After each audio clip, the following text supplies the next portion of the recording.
Hey, what's up, guys? My name is Ghost, another edition of our weekly prep where I give you guys my best setups coming into this week.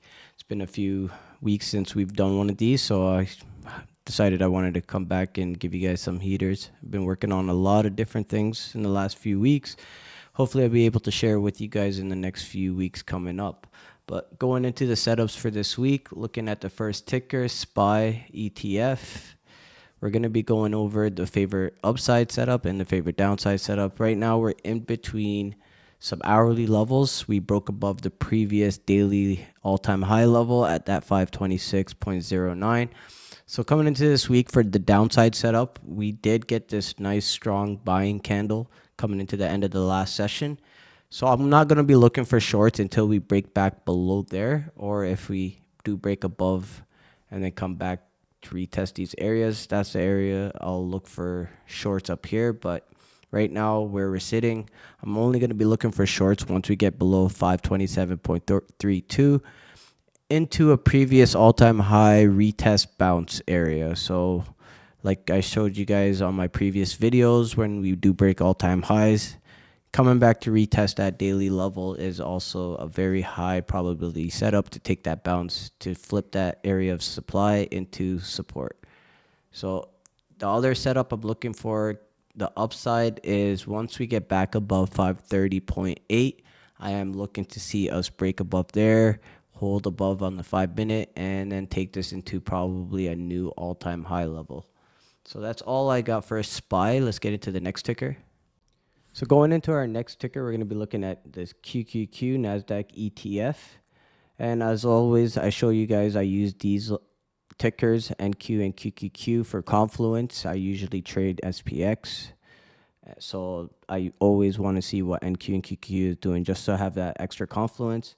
So coming into this week, I'm going to be paying attention to this previous all-time high level that we did break above, this 44934. As you can see, Friday, we got very close to that level, and we got that reaction where they bounced it. So now I am watching to see that same kind of reaction on SPY. But right now, to take this upside setup with the 530.8 on SPY, I am looking for this confluence of NQ or QQQ breaking above their first hourly resistance, which right now on QQQ I have 452.53. Holding above there and SPY breaking above that 530.8 gives me that added confluence that I want to take that upside setup. And then again, if we do fail this 449.34, I am going to use that as that confluence with SPY breaking below that Friday low to take that downside setup into potentially getting down to that previous all-time high daily level bounce level. So that's all I'm looking at for QQQ. Let's get into the next ticker. So the next ticker I'm going to be looking at right now is NQ Futures. So the same thing with QQQ. I use it for confluence when I trade SPX. Coming into the week, the upside setup, I'd like to see it break above this resistance, the stacked resistance support level at 18672 and 18674.5. I do want to see that confluence that we do break above there to take that 530.8 and have that continuation to the upside.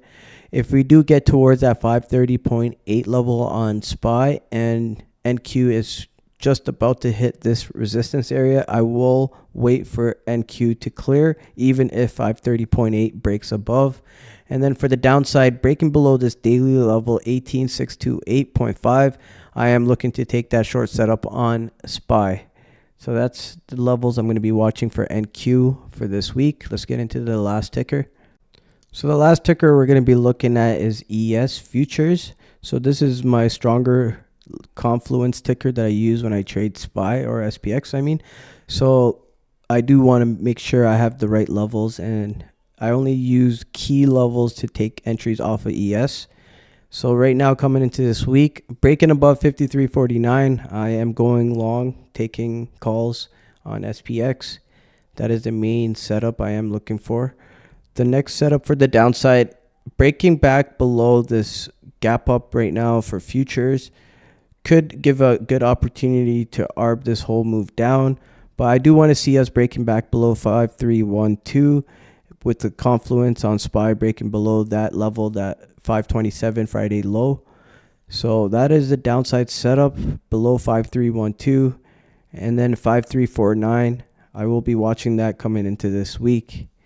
So that's it for this video for the weekly watch list. I hope you guys enjoyed this video. Be back doing this on the regular basis every week.